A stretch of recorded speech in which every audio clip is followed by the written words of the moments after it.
ఇప్పుడు మేము ఒక దేవాలయం, నువ్వు ఒక దేవాలయం. లోపలున్న దేవుడికి మహిమ రావాలి కానీ దేవాలయానికి రాకూడదు. ఆహాహాహా, ఓహోహోహో, ఏమి దేవాలయం, ఏమి స్వరం, ఏమి పాట, ఏమి అపీరియన్సు, ఏమి అందం. ఈ అందం చాలినట్టు మరలా ముఖానికి పాస్టర్ గారులు కూడా అండి, నాకు అదే బాధ. పాస్టర్ గారులు కూడా సినిమా యాక్టర్ లాగా ఏం చేసుకుంటారు. ఇక్కడ ఒక ఆయన వస్తాడు, పొద్దుగూకులు బస్సులోకి వెళ్ళడం, రంగేసుకోవటం, మళ్ళీ రావడం, బస్సులోకి వెళ్ళటం, రంగేసుకోవటం, మళ్ళీ మాట్లాడడం. ఎవడాడు? పాస్టర్.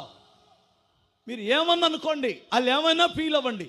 ఏమండి, ఇప్పుడు నేను మరీ బాగోదనే కానీ నిక్కర కట్టుకొని వాక్యం చెప్పమంటే చెబుతాను. నేను నాకేం సిగ్గు లేదు.